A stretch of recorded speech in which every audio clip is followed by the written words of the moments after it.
क्या आपने कभी सोचा है अगर रमजान में शैतान कैद हो जाता है तो फिर हम गुनाह क्यों करते हैं? अगर शैतान जंजीरों में है तो हमारी निगाह क्यों नहीं रुकती, जबान क्यों नहीं संभलती, दिल क्यों नहीं बदलता? यह हदीस का मतलब कुछ और है। हम हर गलती का इल्जाम शैतान पर डाल देते हैं। मुझे ये गुनाह करने पर शैतान ने बहकाया है, मैं क्या करूं? लेकिन अगर वो कैद है तो असल मुजरिम कौन है? अगर आज शैतान आपके सामने खड़ा होकर कहे मैं तो कैद था, तो फिर तुम ये सब क्यों कर रहे थे? तो फिर आप क्या जवाब देंगे? और एक और सवाल, क्या वाकई हमारा सबसे बड़ा दुश्मन बाहर है या वो हमारे अंदर बैठा हुआ है? आज हम इस राज को खोलने वाले हैं, कुरान की रोशनी में, अहादीस की गहराई में और नफ्स की हकीकत के साथ। आज हम जानेंगे रमजान में शैतान कहाँ होता है, कैसे कैद होता है और फिर भी इंसान क्यों गुनाह करता है। ये वीडियो आखिर तक देखिए, क्योंकि मुमकिन है आज आपको अपने असल दुश्मन का पता चल जाए। रमजान का महीना आता है तो एक बात हर जबान पर होती है कि जन्नत के दरवाजे खोल दिए जाते हैं, जहन्नम के दरवाजे बंद कर दिए जाते हैं और शयातीन को जंजीरों में जकड़ दिया जाता है। ये अल्फाज सुनकर दिल खुश होता है, लेकिन दिल के किसी गोशे में एक सवाल भी उठता है, अगर शैतान कैद है तो फिर रमजान में भी गुनाह क्यों हो रहे हैं? अगर रमजान में शैतान कैद है तो फिर मुसलमान गुनाह क्यों करते हैं? फिर लोग क्यों झूठ बोल रहे हैं, गुनाह के काम कर रहे हैं और नमाज नहीं पढ़ रहे? क्यों झूठ जारी है? क्यों गुस्सा बाकी है? क्यों आंखें भटक रही हैं? क्यों दिल सख्त है? क्या शैतान वाकई कैद होता है? अगर होता है तो कहाँ होता है, कैसे होता है? और अगर वो बंद है तो फिर हमें गुनाह की तरफ कौन ले जाता है? इस सवाल का जवाब समझने के लिए हमें शैतान की असल हकीकत से आगाज करना होगा। शैतान की कहानी इंसान की तख्लीक से जुड़ी हुई है। जब अल्लाह ताला ने हजरत आदम अलैहिस्सलाम को पैदा फरमाया और फरिश्तों को हुक्म दिया कि आदम को सजदा करो, तो सब ने हुक्म की तामील की, मगर इब्लीस ने इनकार किया। मैं आदम को सजदा नहीं करूंगा, तूने मुझे आग से बनाया और उसको मिट्टी से। उसने तकब्बुर किया। इस लम्हे उसके दिल का गुरूर जाहिर हो गया। उसने अपनी अक्ल को अल्लाह के हुक्म पर तरजीह दी। यही तकब्बुर उसकी हलाकत का सबब बना। अल्लाह ताला ने उसे मरदूद करार दिया, लेकिन उसने मोहलत मांगी कयामत तक की। मुझे कयामत तक की मोहलत दे दे। उसने कहा कि मैं तेरे बंदों को गुमराह करूंगा, मैं उनके आगे से आऊंगा, पीछे से आऊंगा, दाएं से आऊंगा, मैं तेरे बंदों को तेरे सीधे रास्ते से भटकाऊंगा। यानी वो हर जाविये से हमला करेगा।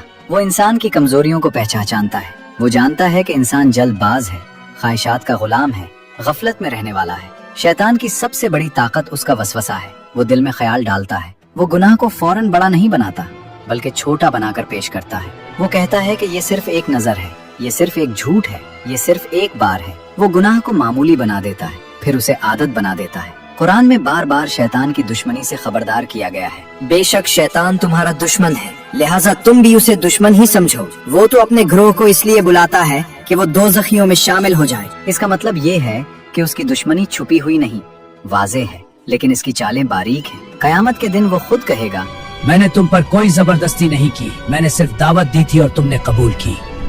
कि मैंने तुम पर कोई जबरदस्ती नहीं की, मैंने सिर्फ दावत दी और तुमने कबूल कर ली। ये जुमला इंसान को हला देने के लिए काफी है। तूने मुझे गुमराह किया, आज मैं तबाह हो गया। इसका मतलब ये है कि शैतान दरवाजा खटखटाता है, लेकिन दरवाजा इंसान खुद खोलता है।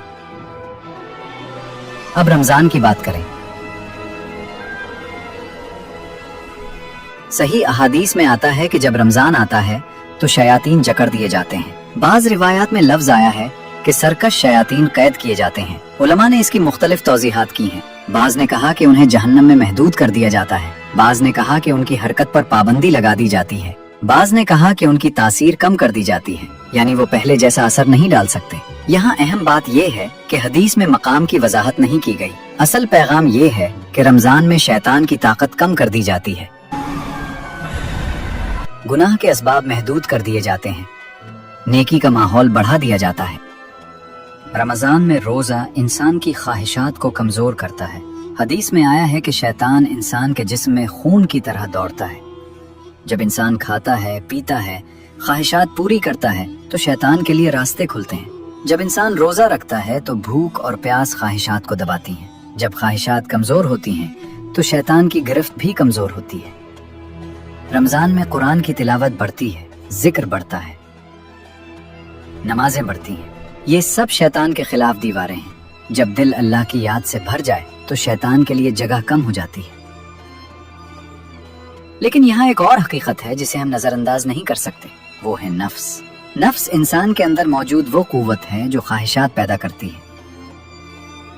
कुरान में हजरत यूसुफ अलैहिस्सलाम के अल्फाज हैं कि बेशक नफ्स बुराई का हुक्म देने वाला है, यही नफ्स अम्मारा है। ये इंसान को कहता है कि तुम्हारी ख्वाहिश सबसे अहम है। ये इंसान को शहवत, गुस्सा, हसद और तकब्बुर की तरफ ले जाता है। शैतान बाहर से वसवसा देता है, नफ्स अंदर से कबूल करता है। अगर दिल में दुनिया की मोहब्बत बहुत ज्यादा हो तो शैतान इसी रास्ते से दाखिल होगा। अगर दिल में हसद हो तो वो उसे भड़काएगा। अगर दिल में तकब्बुर हो तो वो उसे बढ़ाएगा। रमजान में शैतान की तासीर कम हो जाती है मगर नफ्स बाकी रहता है। अगर इंसान ने साल भर नफ्स को आजाद छोड़ रखा हो तो रमजान में भी वो आदतें बाकी रहती हैं। इसीलिए बाज लोग रमजान में भी गुस्सा करते हैं, झूठ बोलते हैं, गुनाह करते हैं। शैतान और नफ्स का ताल्लुक ईंधन और चिंगारी जैसा है। शैतान चिंगारी है, नफ्स ईंधन है। अगर ईंधन ना हो तो चिंगारी बुझ जाती है। अगर नफ्स पाक हो तो शैतान का वसवसा असर नहीं करता। लेकिन अगर नफ्स ख्वाहिशात से भरा हो तो मामूली वसवसा भी आग लगा देता है। रमजान दरअसल नफ्स को कमजोर करने और उसे तरबियत देने का महीना है। जब इंसान भूखा रहता है और फिर भी खाने से रुक जाता है तो वो नफ्स को सिखा रहा होता है कि तुम मेरे गुलाम हो, मैं तुम्हारा गुलाम नहीं। जब गुस्सा आता है और वो सब्र करता है तो वो नफ्स को काबू कर रहा होता है। जब गुनाह का मौका होता है और वो रुक जाता है तो वो नफ्स को शिकस्त दे रहा होता है। असल जिहाद यही है, नफ्स के खिलाफ जिहाद। अगर रमजान में भी हमने अपने नफ्स को काबू ना किया तो शैतान की कैद का फायदा नहीं होगा।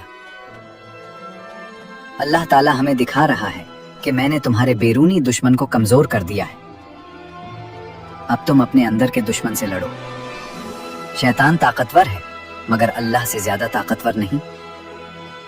अगर बंदा सच्चे दिल से अल्लाह की पनाह मांग ले, अगर वो आऊज़ु बिल्लाहि मिनश शैतानिर रजीम पढ़ ले, ए अल्लाह मैं तेरी पनाह मांगता हूँ शैतान मरदूद से, अगर वो दिल को जिक्र से आबाद रखे, सुब्हान अल्लाह, अल्हम्दुलिल्लाह, अल्लाहु अकबर, ला इलाहा इल्लल्लाह, तो शैतान पीछे हट जाता है।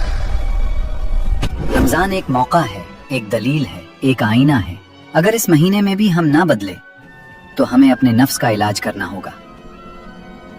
या अल्लाह हमें शैतान के शर से महफूज रख, हमारे नफ्स को पाक कर, हमें नफ्स अम्मारा से बचा और नफ्स मुतमइन्ना अता फरमा। आमीन।